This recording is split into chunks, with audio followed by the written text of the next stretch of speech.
It's the Germany Experience, the podcast about life in Germany as seen through the eyes of outsiders. I'm your host, Sean, and visit the website, thegermanyexperience.de. And if you want to get in touch, contact me at info@thegermanyexperience.de or go to thegermanyexperience.de/contact. And how many more times can I say thegermanyexperience.de in this introduction? I don't know. In this episode, I talked to 3 previous guests who have since left Germany, and I wanted to find out why they left, what they feel about Germany now, what they miss about it, and also what their new chapter is like. And I do a comparison to some of the things that they told me in their original interviews.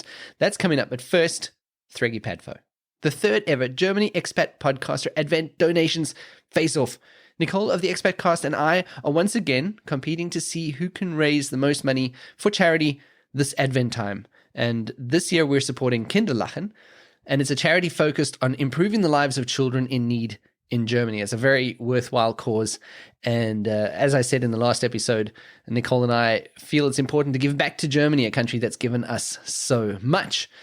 Nicole and I have kicked things off by donating to each other's charity. Nicole's also set it up. If you want to hear about what she's supporting, go to the Expat Cast and take a listen to her podcast. And now I need you to donate. We will be running this challenge until the 24th of December, so go to thegermanyexperience.de, I just said it again, thegermanyexperience.de/charity and get donating. It doesn't matter how small the donation is, every little bit that we can raise can make a difference to a child's life. And also, it can help me win. So donate. Of course, the link is also in the show notes. Now, if you're listening to my podcast, it's probably because you have an interest in life in Germany. And as you know, the Germany Experience covers the stories of foreigners living in Germany and also the culture and the language. But what I don't cover is bigger social and political topics about Germany. But I've recently come across a podcast that does. And I have a feeling that if you like the Germany Experience, then you're going to like a podcast called Common Ground.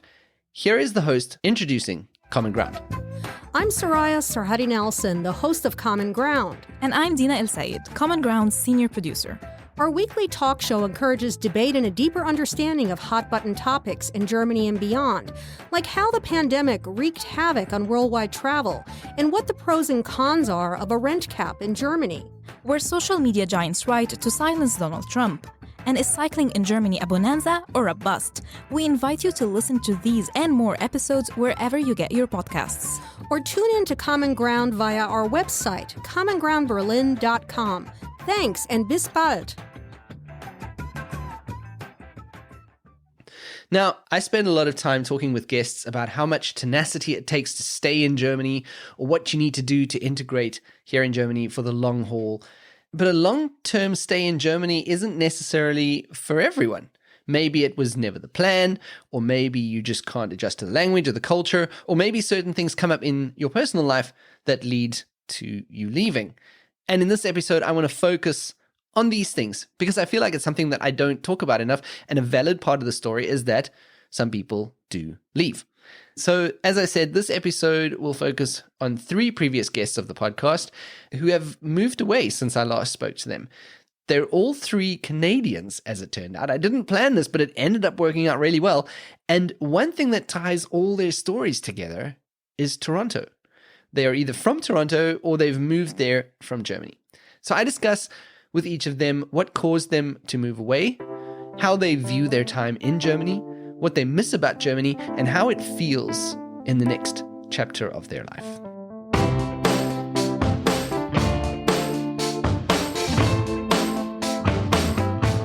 The first guest that I'm going to talk about, we're going to call her Sarah S. because we've actually got 2 Sarahs in this episode. Now, Sarah S. spent her life moving around a lot, and she studied art, and then she was in Japan with her husband, but then they decided to move to Germany. When I spoke to her in 2019, she was fresh in Berlin and was so positive and upbeat. And here she is explaining what she loves about Berlin back in that original interview. People are very, very open and free. Like you can see things that are not normal in other places, just normally being done in the streets here. I love the restaurants and how every place is very different. They have they have huge parks in the middle of the city that are just beautiful. I think pretty much what I like the most. I think even seeing everybody being so casual about anything, like nobody says anything when you see someone in the street who's I don't know, with green hair or a same-sex couple or whatever. I think that's what I love most. It's just natural. No one cares about anyone. Everyone's just walking, having a good time. I feel like, especially on those sunny days, I feel like walking in the streets of Berlin just gives me so much happiness, like happy vibes. One of the things that Sarah also mentioned was that because she's moved around her whole life, she didn't know where to call home. But what Sarah also said was that she was, at that point in time, open to staying in Germany. We're hoping to stay a few years, but I would like us to settle. I'm not sure, though, how we'll feel about it in a few years. If this is a place to settle, have a family or not, we'll find out. At the end of it, Sarah spent exactly 2 years in Germany. She left in April 2021. Here we are talking about leaving Germany and being back in Canada. Whereabouts in Canada are you? I'm in Toronto. Okay, Toronto. So, and you'd lived there before, if I remember correctly. I grew up in Niagara Falls, St. Catharines actually, but I would visit Toronto often. It's only 2 hours away. But I'd never lived in Toronto before, nor did I ever want to. Okay. I don't like Toronto. Well, there you go. It sounds like a good choice then, Sarah. What is it that you don't like about it? Just a big city? Yeah, it's a big city. It's very different from European cities. Yeah. It's actually a city with like dangers and homeless people, and it's chaotic, and I don't really like the city life. Right. What was it that resulted in you leaving Germany? I have to blame it on COVID. Mostly that was the reason we left. I would have to say mostly because it wasn't the only reason, but because of COVID, the offices that had opened in Berlin shut down. And so technically everybody was laid off. And so my husband ended with no job. Okay. He was applying so much to stay in Berlin, but we had to start opening our options to what if we need to leave. Right. One of the options was, we've been working on his PR to come move to Canada. And as he was applying and we were starting to worry about the visa situation in Germany, he got a letter from the Canadian embassy saying that he got his PR. So it just happened at the right time, I guess, and that's why we decided to leave. Okay. Just to clarify for me, what is a PR? Permanent residency. Oh, of course, permanent residency, of course. So basically COVID, as is the case with many stories, I think, changed the course of your time in Germany. When you said that the offices had shut down, I just thought, like everyone's going to work at home office, but they were really shut down. No more production happening there, nothing happening. And absolutely not. What were you doing at the time?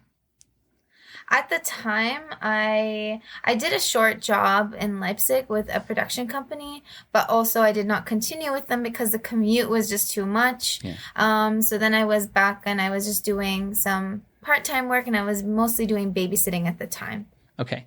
So I guess that also makes it a bit easier to make the decision like that, because you weren't tied down. You were also still looking for work. Okay. So what are your feelings about that? Like, how does it feel that your time ended in Germany? Does it feel like it was the right thing that happened for you, or are you kind of thinking it would have been nice to give it a bit more of a go in Germany? It's mixed feelings, mostly because I have to add to the story a little bit that my marriage also ended. Oh no! So it was about, am I going to stay here alone, or would I rather go back home? And so that played a big role. And I think we both thought the best decision was that I would come here and he would start fresh here as well. Okay. I'm sorry to hear that. COVID. I didn't. COVID. We blame you, COVID. Okay, so you had a lot of other emotional things happening at the same time. And I guess I can understand that it must be fairly difficult with those kinds of things, like these personal crises happening, to also be isolated and far away from family and friends, and also in a foreign culture. Yeah. And it's sad for me as well in the aspect that I studied German for around 6 months. And once I started getting the hang of it, it became like, well, I'm not going to use it anymore because I'm going to Canada. Yeah. It's a vicious cycle that I've been my entire life. Yeah. So yeah, it was sad to leave. At the same time, I knew it was the correct choice. Was it difficult to leave Germany with all that going on? Yes, I think I really loved it there. I was always still hopeful. I think career-wise, it was the most difficult for me. It's easier in Canada when there's no language barrier. And I mean, this as simple as I could work in a cafe if I wanted to. I couldn't do that in Germany without having B2 and being fluent. So in that aspect, it was easy to say, like, maybe Canada's better for me. At least I can work. But as everything else, I loved the city. I loved the people. I had made friends at that point. I started getting the hang of the language. I get a kick out of when I understand somebody saying something on the train. So it was mixed feelings all in all. I still miss it a lot. I wish I could go back, but I also know I would be the same work situation.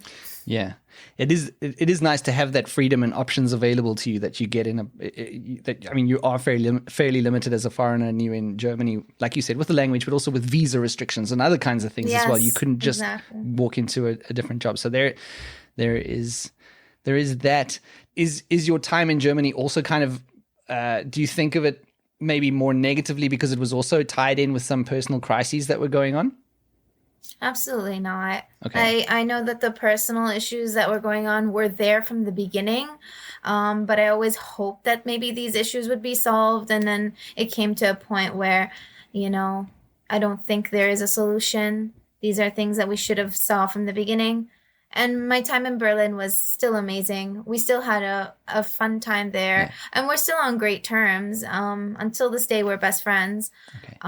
So it doesn't have any negative attachment at all. And what did you said earlier that you miss Germany, and you mentioned a few things like the cities and stuff. Are there any other things that you find yourself missing over the last few months? I do. Of course, I miss my friends most of all. I had started building that friend group only to say goodbye again. And this happens everywhere I go. Same thing with Japan. It was like a month before leaving Japan, I had now 5 friends, and I was so happy about it. Yeah. Same thing goes now with Germany. But I miss even like the corner of my street, the little guy who worked in the shop. I miss Rive. I miss, I miss the train that took me everywhere in the city, and transport in Toronto is horrible. Yeah. It's all those things. I miss everything. Yeah. And you mentioned it's I guess it's kind of a theme for you. You mentioned in our last interview, you said, I don't know where to call home, or something along those lines. Like I don't know where home is something that you were saying. That was the case in 2019. Do you still have that feeling now, or are you finding yourself in Canada to feel more like, okay, this could be home? No, if anything, I think it's harder when I'm here and I tell people I'm Canadian, but I'm not really Canadian. It just makes that feeling worse. Yeah. I feel like an imposter every single day of my life. I still don't have a sense of home, or I don't even know what that word means anymore. I don't know when it is going to be a situation where I feel like it's home.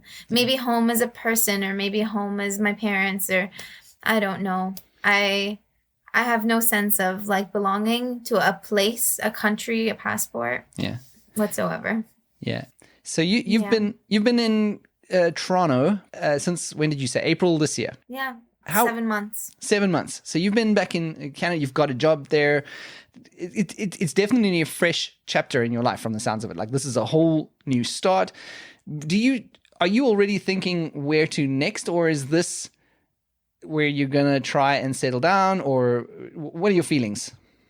Well, I feel like what I initially wanted to do while coming here was establishing myself. With that being working my career again. And that's exactly what I did. I finally got a job in graphic design. We're back in the art field once again. And then, paying rent and just being independent once in my life, that's a big milestone for me. But it doesn't really end there. It's like right now my job is coming to an end. It's a short contract. So by the beginning of next year, I'd be out of work again. And so if I get a job, let's say in America, I think I would go for it. It's not, I feel right now I just want to make sure that I stay independent and I don't have to rely on my parents or anybody else. Or in a visa situation. Yeah. Exactly. This visa situation was the main reason I left Berlin. Yeah. I could have probably stayed there. I'd already managed to somewhat get the language on my hand, but I didn't want to have to worry on top of being alone and on top of having to, go through a divorce. It was easier to come here, have no language barrier, no visa barrier, and just, have healthcare and just not worry so much. So from that aspect, I don't want to leave Toronto, but Toronto is much more expensive than Berlin. Okay. If I don't manage to get a good job, I might have to leave. It's not an option. It would be, I have to.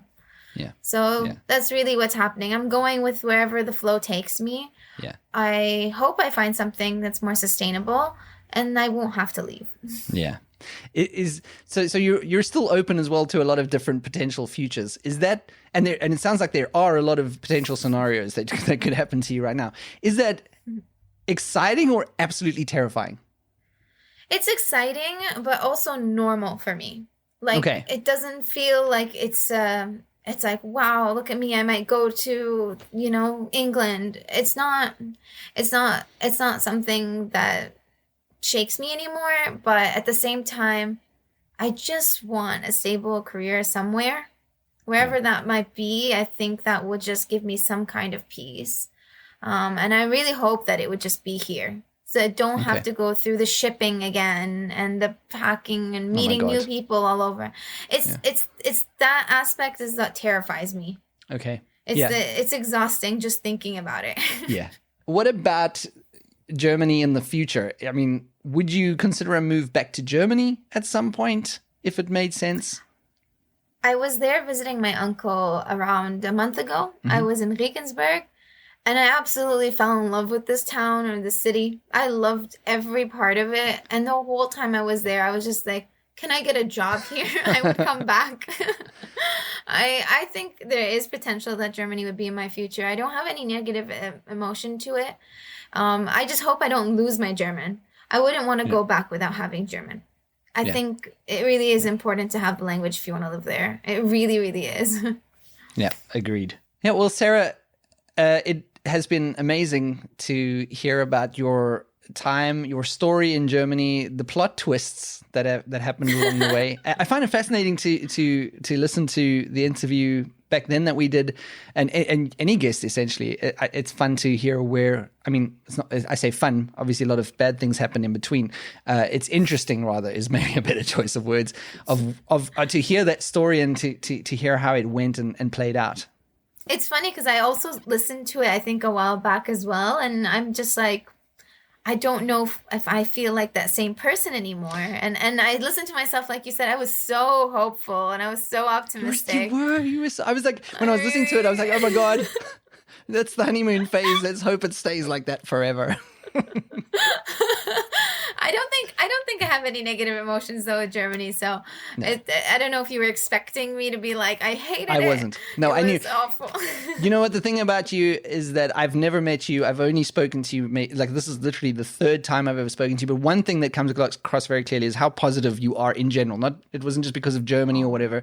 I think your overall demeanor is very, very positive. So I did not expect negative German bashing. I'm a little disappointed that there wasn't, but I wasn't expecting. Sorry to disappoint. So sorry to disappoint you. Sarah, I really appreciate you taking the time to talk about this. Thank you for being a guest in the beginning on the show, and thank you so much for your willing to make this work now and putting yourself at an inconvenience to talk to me again. I appreciate it. I'm really happy to see how your show has also grown so much, and all the different guests that you've got, and all the different topics that you've spoken about.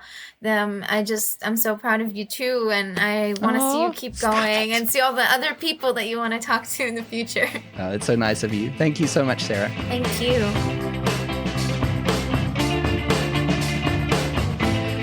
Now, sticking with the Sarahs, this is Sarah C, and she was on an episode called The Attraction of Munich, the Versatility of Doch, and Environmentalism in Germany. She is originally from Canada and moved to Germany for a master's program in 2016. She planned to come for 2 years and then probably was going to move back to Toronto, but she fell in love with Munich, as she explained in her original interview. I mean, my impression of Munich in general is that it's a great city. A lot of the things I love about it are the close proximity to the Alps. You can be in about an hour hiking or skiing or enjoying beautiful lakes and mountains. I love how compact it is, actually. Like, it's both really well connected with public transportation, lines that go everywhere and come really frequently. And it's also great for biking, at least in my opinion. Some people still complain that the bike paths aren't good enough, but compared to a city like Toronto, or New York or London or something, I think it's really, really good for biking. It's just really beautiful. There's really nice architecture. There's a lot of green spaces. You have the huge English garden in the middle of the city, which is bigger than Central Park. And the water is really clean. You can go swimming in the Isar or in the creek in the middle of the English Garden Park, which is called the Eisbach. People surf on that, which is really cool to see. But despite her love for Munich, she was also pretty open to probably leaving Germany one day. And that's what she did in June 2021 when she moved back to San Francisco. In total, Sarah was in Germany for 4.5 years until mid-2021. And here's why she left Germany to move there. So I guess for me, if we think about the whole decision of leaving Germany, I was more in the camp of, I think for me, it wasn't really an if I would leave Germany or not question. It was more of a when. Mm-hmm. And that was something that I did struggle with a little bit during my time there. There were definitely points when I reevaluated where I wanted to live and if I wanted to move back home to Toronto, Canada. And, you know, I think there's certain time points when you naturally think about that. When I was considering a job change, that was a natural point where I might look for jobs back in my home country, or when I was finishing my master's program. But it sort of turned out for me when I was weighing the different pros and cons. There was never a point when it seemed ideal in terms of my job and my relationships, or where I felt like the pros outweigh the cons to move home. Mm-hmm. So I was sort of just, you know, thinking about it, but then still enjoying my time in Munich. Got another great job offer in Munich at some point. But yeah, then later into that, more recently, when I was dating my current partner, we were both thinking about it, and he was also interested in moving back to North America. Okay, so he's American. He's German and American. Okay. Yeah, he's dual nationality. So this was a joint decision that we made together to move to San Francisco, given that we both kind of wanted to be closer to family, be in North America. It was a little bit more of a pull towards San Francisco for him, and I was a little bit more open to different places or different opportunities. Like, before we were together, I had been considering a wide range of things. I was thinking about London or Melbourne or Vancouver, just sort of thinking about wanting to move on to a next adventure at some point in a new city. And I was open to different places. And for him, he felt strongly about San Francisco because of career opportunities here. And his family is in Hawaii. So this is one of the places that's kind of closer to his family. And as it turns out, it's midway in between his and mine. So it's about a 6-hour flight to Toronto and 6 hours to Hawaii. So that kind of made sense. And just all the great nature that you have around here as well. You also have mountains for skiing and hiking, and that's stuff that we really like to do. So you ended up in San Francisco, but how was it when the time came to decide? Was there a cutoff point where you said, right, this is when we're going to do it, or it was planned, okay, now this just makes sense to move away from Germany? He was finishing up his master's program, so it was that time point where he would either take a job in Munich or take a job somewhere else, and decided then to take the job in San Francisco. So then he came over first, and I stayed at my job for about 6 more months in Munich, so that it was a good time point for me in my career to make a change once I'd been in the role for about a year. Yeah, so did it that way based on when his master's was ending. Okay, so it kind of just made sense from a timing perspective for both of you. And coming back to what you said about the mountains, that is something else I wanted to ask you, because in your interview, you said before that you'd fall in love, like you said, with the mountains, with the lakes, with the nature around us. I was actually going to ask you if you've landed up somewhere where you have that kind of nature, but obviously you do where you are in San Francisco. Yeah, it's pretty nice. I think I was definitely spoiled with the Alps being so close and so accessible from Munich that you can just even take public transportation there. and they're only like an hour and a half away. Now we do have Lake Tahoe here for skiing, but it takes 3.5 hours or 4 hours to drive there. Right. So it's a bit, people here think that's really close, but for me, it's a bit further. And there are some nice, like small mountains around the Bay Area itself for hiking, but not as big as the Alps. And so when it came to time to leave, how easy was it to leave Germany? Was it a case of like really, it was a tough emotional thing to leave it? Or was it a kind of, okay, it makes sense, this is the next chapter now?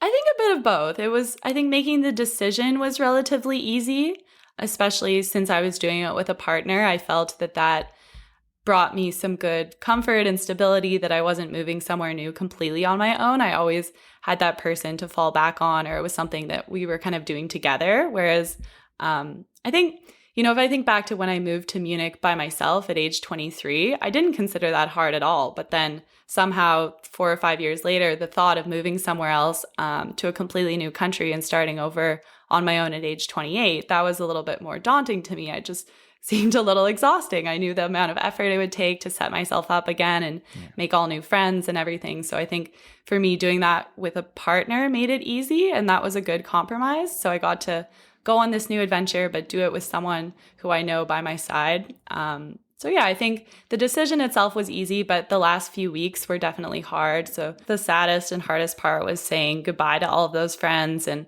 I hope to still keep in touch with many of them a lot, but that's definitely a challenge with a 9-hour time difference now from here to Germany. How long have you now been in the States? 4 or 5 months now, since June. So in that 4 or 5 months, are there anything about Germany that you've realized that you really miss? Yeah, I've had a couple interesting revelations or insights, let's say. Mm-hmm.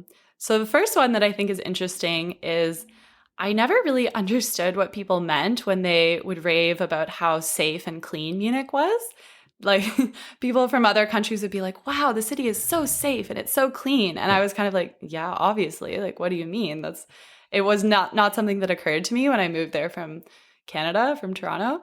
But now that I moved here, I really figured out what people are talking about in terms of cleanliness and safety. So that was a huge shock to me because San Francisco is not nearly as clean or safe as Munich. Okay. And I really miss that, actually. So like here, you can't just take the subway in the middle of the night or the bus by yourself. And in Munich, that's totally fine. And there's not weird people on the buses or on public transportation. And here there's neighborhoods that are not as safe. And I still like to ride my bike a lot of places, but if I ride my bike somewhere, you have to be really cautious when you use 2 locks to lock it up and lock it to something very sturdy. And there's just more theft or sort of social issues here. So I miss that about Munich. Another smaller thing I do miss, the great German bakeries, of course. They just have them on every corner, and the bread is so good. And here it's really hard to find good, freshly baked bread. Okay. So has the bread been a disappointment in the United States? Yeah, I have to say it has. Or even if you do find a really good loaf of bread, it's like there's literally loaves of bread for $11 or $12. It's so expensive. So I feel like in Germany, there's just kind of cheap, delicious, freshly made bread on every corner, which is amazing. Okay. What else about obviously the nature that you had, but you also have nature there. What other things did you realize you missed? Well, I guess the number one is probably my friends, obviously, my friends and relatives there. Also, kind of just the norm of riding your bike everywhere and the norm of having awesome, safe public transportation that goes everywhere. Here, I still ride my bike a lot of places, even despite the hills, but it's really not the hills that are the biggest challenge. It's more leaving your bike places and having it be safe and not be stolen. So I do miss that it was just really normal in Munich to ride your bike everywhere. And now here, I'm sort of like the weird person who rides her bike everywhere. And people say it's really European. They're like, oh, that's so European of you, riding your bike to the bar at night. And I'm like, really? It's normal to me. Or I guess one other thing that I do, maybe it's a little bit silly, but I do miss feeling a bit special as an expat sometimes. Yeah. And even though I'm not a local here, but I do blend in because I don't have a noticeable accent. So I look and sound like I could be from here. Right. And in Germany, Germans do tend to love Canadians. So whenever I would meet people, that was usually an automatic positive first impression. Yeah. And I felt like people kind of admired and respected me as a native English speaker and one who had learned German. And now here I'm kind of just a normal person on that front again. My native English skills aren't impressive here, and the fact that I learned German isn't really relevant or doesn't usually come up. So yeah, that is a very interesting point that you make, because it is one of the things that I like here in Germany. When I meet people, I always have a conversation point. It's the fact that I come from South Africa, and that is somehow, it's the easiest way to just make small talk with people that I've just met or in any situation. I just play the foreigner card. And it's interesting that you say you're not able to do that because you don't seem like a foreigner over there. So that's a good point. I'm a subtle foreigner. It just comes up when there's something about American history or the imperial measurement system that I don't know. What about future plans for Germany, visiting or maybe another stint as a foreigner here? Is that something that's in your mind at all? Right now, another stint as a foreigner is not something I'm thinking about. I wouldn't 100% rule it out because you never know what's going to happen or how I might feel later in life at a different point in my life. But yeah, for now, I think just thinking about visiting. It'd be nice to come back and visit my friends maybe at some point next year, or definitely within 2 years. Yeah. And how is your new chapter going? Being back for about 5 months, as you said now, how is that feeling in general for you? It's good. There's definitely things to adjust to. There's definitely a lot of differences coming from Germany. And I think I've had to push myself to not always compare it and not always think about, well, in Germany, we used to do things this way, and I think that's better, but kind of trying to get away from that and just think, okay, I'm in this new place now. I think same thing when you move to Germany or to any new country. You have to, it can make you a bit unhappy to always compare things. So you have to just kind of accept it and be like, this is the way people do things here, and I should learn to like it and try to integrate with it, or just, not bring up all the time, because that can also be annoying for people if you're always talking about another country. Yeah, that's true. But yeah, no, it's been great. I think San Francisco, it's just a really extreme city. There's some things that are really amazing and better than Munich, more awesome and cooler, but there's also things that are worse. There's just sort of a lot more extreme. So there's kind of really bad homelessness issues here because there's a lack of affordable housing, and I think that's really heartbreaking I do see that on the streets a lot every day when I walk or bike past. There's a lot of people on the street and in much worse conditions than I ever saw in Germany. But there's also, gorgeous nature and world-class restaurants and really cool, hilly streets and viewpoints in the city that you can go on urban hikes or enjoy that. And there's really no shortage of smart, ambitious people here too. When I go out and meet people, I so often meet people working for all the big tech companies like Facebook, Amazon, Apple, Google, or in biotech. So if you're into networking in your career, it's definitely a great place to be for that too. Yeah. Do you have any advice for people who are in Germany and then considering moving to either to their home country or to another country? Yeah, I think it's a really tough decision. I think, obviously sit down and think really hard about it. What helped me was journaling and talking to other family and friends and really thinking about what I wanted, what were my goals, and what was the reason I came to Germany, and what was I still getting out of it. And especially talking to other people who have been in similar situations. So I talked to a good friend who had also lived in Europe and had moved back, and he gave me back to Canada, and he gave me some advice, that you can kind of always go home, but once you go home, it can be difficult to move to another place again. So he kind of advised me, think hard about it. And if you still want to have adventures and live in different countries and different places, and if you're still young, or, even if you're not still young, just do it. And then you can always go back home later. But it can be kind of difficult if you move back to your home country to then uproot yourself fully a second time from there. So just to, think about the opportunities and what you really want to do. That's very good advice, because as a former expat or a former foreigner, you know how much effort it takes. Like you said earlier, it's just such thinking about getting set up again, learning the culture. It's just such an effort, and if you go home, it might just be easier not to make that move again. So that does make a lot of sense, actually. Well, Sarah, thank you so much for making the time. It's so great to hear about your journey, your time in Germany, and your time now. So I really appreciate you making time to speak with me. Yeah, you're welcome. Thanks for the opportunity.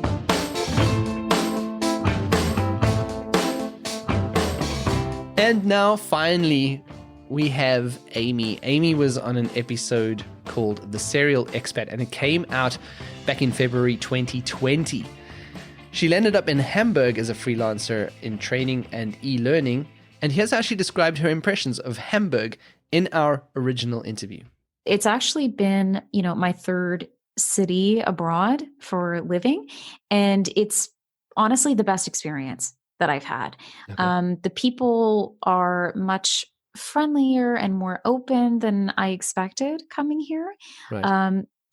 It's the kind of city that has something for everybody, for sure. So there's an entire kind of alternative scene here. So if you love to go to concerts, I know some of my friends who are metalheads that love Hamburg because of all the shows here. If you like street art, if you're into that kind of stuff, there's definitely there are definitely pockets in the city for that. But if you're a little more posh and high end and you like luxury fashion, there's also that too, and everything in between. Yeah. So it's a versatile city. Amy was in Germany on a Freiberufler visa, and at the time that we spoke, she didn't believe that Germany was necessarily where she wanted to stay. Here she was explaining just that. I have tried throughout kind of my serial expat journey to maybe find a place to stay longer than just, 6 months to a year, but I haven't really found it. And to be honest, I don't think I found it here either. It's not because I don't like it. It's not because I don't feel like I belong. It's none of that. Mm-hmm. At this point, there's a lot just kind of happening internally for me, like where I want my career to go and what kind of lifestyle. Like I just turned 30 last month. So it does kind of shift your perspective a little bit when you're thinking, oh, wow, it's the next decade, right? So you're trying to think, where do you really want to go and where do you want to be? And I spent the latter half of my 20s basically living in 3 distinct places, So I thought, is this really what I want to do into my 30s, or do I want to kind of plant my roots again, kind of be closer to family and friends back home? So that's kind of the direction I'm leaning in at this point. And as it turned out, COVID was about to change things for Amy anyway, because just a few weeks after that episode aired, she was no longer in Germany. That was because when COVID did hit, she immediately lost a lot of her freelancing clients. Here she is talking about how quickly things changed for her and resulted in her moving back to Canada. In essence, I went from like a full workload working with the same clients pretty consistently to suddenly in one fell swoop, like we're talking a matter of a week.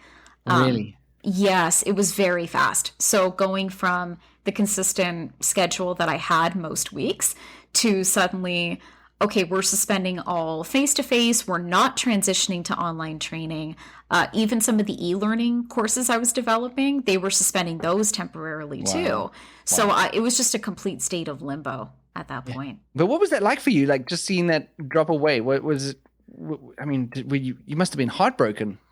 Oh yeah, I was heartbroken, and I was also just extremely anxious. And again, that feeling's not unique to me, but I think especially being a freelancer, I wasn't entitled to any sort of financial benefit being a foreigner at that time either. So I had to really act fast and figure out what was I going to do. So I waited until there was quite literally only one client that was going to start transitioning to online training. And obviously that's not enough to sustain yourself anymore. No. So I had to formulate a plan to segue back to Canada. And in essence, what happened there was I had 2 separate flights booked, both of them canceled on me.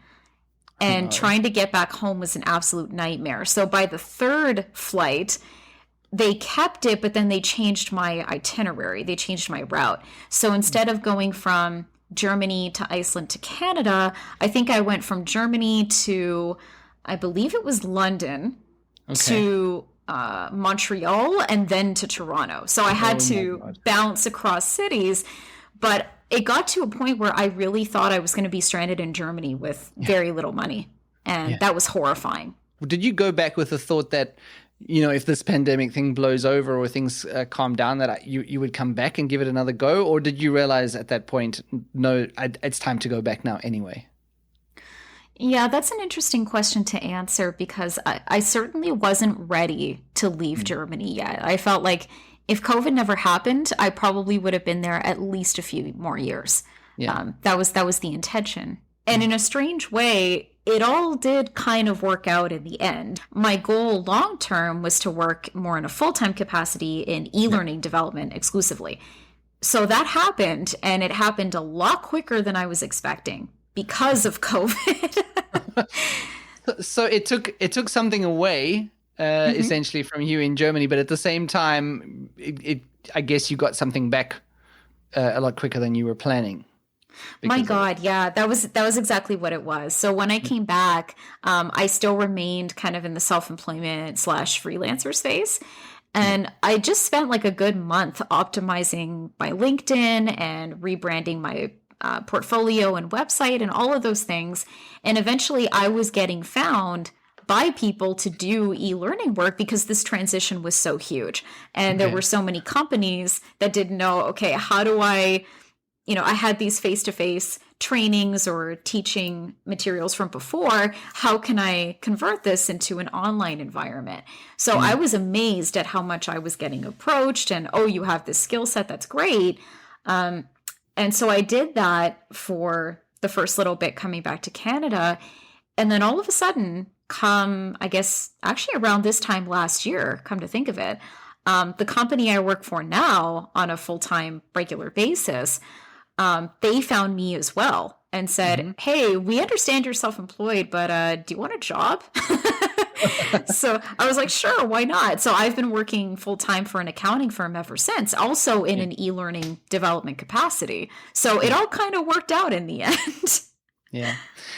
So this will happen March 2020. That means you've been back in Canada for a year and a half now. You're still in the same city that you landed at, right? Yeah, I'm still based in Toronto. Yeah. Okay. Well, that's interesting because one of the things, I think the title of your episode was something about serial expat, because you were at the time a serial expat. You'd lived in Vietnam, and then after that China, and then you'd moved back home briefly, and then to Germany. So you were kind of a serial expat. And one of the questions that I had for you now was, is that still something that's driving you, that urge that you used to have to move around? Is it something you still have, or do you feel like you're putting roots down? I think at this point now I am sort of planting roots in Canada, but not necessarily in Toronto. So with Toronto, though, it's so notoriously expensive. We've actually seen a huge exodus of people leaving the city. But I happen to find a really good place that's actually affordable and spacious. So I'm comfortable for now, but long term, my plan is to be a homeowner in a more affordable part of the country. So that's kind of the dream I'm working towards right now. Okay. But in the future, like say 5-10 years from now, there could come a time where, say, mortgage is paid off, I don't have any outstanding obligations or whatever. I would love the idea of exploring the world again when it's safe to do so. But I'm not so sure about moving and relocating again because it's a lot of work. It sure is, yeah. So with being back so long, are there any things about Germany that you miss? Certainly the architecture. Well, I was living in Hamburg, which is just such a gorgeous city, right? I definitely miss that. And I also miss being able to actually speak in German on a regular basis because with language, if you don't practice it, you lose it. But since I've come back, I've been practicing every single day. So it has been improving. But I don't get to really speak it with anybody. So if I'm ever fortunate enough to run into someone that knows a bit of German or whatever, that's great. But I miss being able to interact in the language and in the authentic culture, right? Yeah. And what about your new chapter where you're finding yourself now? How is that going for you in general? There's been a lot of change in the last year. Actually, I can honestly say 2021 has been the busiest year of my life. No holds bars. So I had started, my new job in December of 2020. Yeah. And again, that's a full-time regular job. So even though it's remote, like I start work at 9, I usually finish around 5:30, and I'm also finishing my degree. So I'll be done next month. And I did my research paper in that time. I took a bunch of electives. I'm finishing it now. So most of it's just work, study, work, study. So that's been most of my year pretty much. But I'm getting so much of that out of the way now that I have the rest of my life to look forward to. So it's been great. It's been a super productive year. I've saved a ton of money. Like, there have been so many benefits, but like everyone else, I'm looking forward to just normal, social interactions again, aside from just, I'll go to your house if you're vaccinated kind of thing, right? Yeah. Is there anything that you think that you should have done differently while you were in Germany? Any regrets that you have? There is, to an extent, I suppose, just from a social perspective. I mean, Germany is known for having a lot of concerts. Hamburg was one of those cities, and yet I didn't go to a single one because... What? I know. Well, because I was only there for a short time and I got so busy so fast, I didn't get a chance. But I was hoping the summer of 2020, if the Rona never happened, I was going to spend a fair amount of my summertime just, going to shows more often and having that musical experience in Germany. So I wish I had gone to at least one or two before that happened. Yeah. When you think back on your entire time in Germany, what did you learn from it? What is the main thing that you took from your time in Germany? I think one of the biggest things that I took from it was just how different even Western Europe is from North America. I think I took for granted, of course I knew going in there were going to be differences, but probably one of the biggest things was just even social dynamics were so different, and I wasn't really expecting it that way.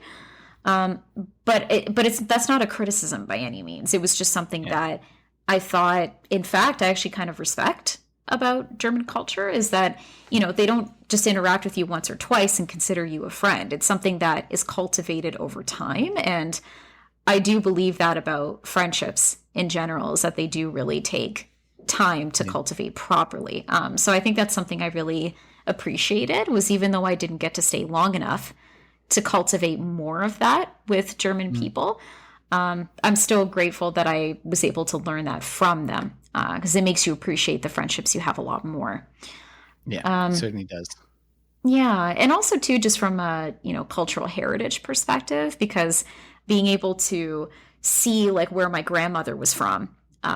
She wasn't from Hamburg, but she was from Germany, and she used to talk about it very lovingly and nostalgically. That I thought, even though she's not here anymore, it's nice to see or get a glimpse into where she was from and what she missed so much. So I definitely took that from it too. And any plans to visit in the future when things get a bit better for travel? Of course, yes. There was so much of the country I didn't get to see. Like, I didn't get to go to Munich. I didn't see a lot of the smaller villages and towns I was hoping to see.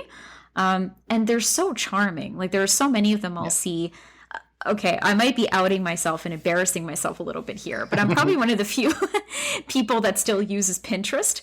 So I'll see travel ideas, and a lot of these German villages are always at the top of the list. So I'm like, I need to make a concerted effort to see that.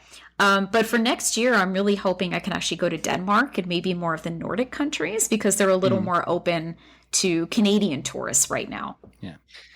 All right, Amy, thank you so much for taking the time to talk to me. It's been great to catch up and to hear that things are going so great for you. And yeah, thanks very much. Yeah, likewise. Take care. And those are the 3 stories of guests that moved back. I would love to hear your thoughts. Email me at info@thegermanyexperience.de if you have any questions or comments on the episode. What I found interesting was a lot of parallels between the 3 women. For example, the first Sarah said that she feels like an imposter in Toronto, while the other Sarah misses being the foreigner, where you always have a talking point when you meet people. And it's also interesting to hear how all 3 compare North American cities with German cities, and how they all talk about how much energy it would be going to a new country right now. If you would like to be on the podcast, get hold of me. As I said, email address is info@thegermanyexperience.de, or get in touch on my social media. I am setting up new interviews for 2022, and I would Love to hear from you. If you think you've got a story to tell, or if you want to talk to me about any topic, get in touch. And who knows, maybe you'll be on the show. Thanks for listening. The next episode that I put out is, you will not believe it, it's going to be episode 100. And I might have something special planned for that. But let's see. Let's get to next week. Music in this episode by my band 10 Cent Janes. Additional music by Ryan Anderson. Until the end, auf Wiederhören.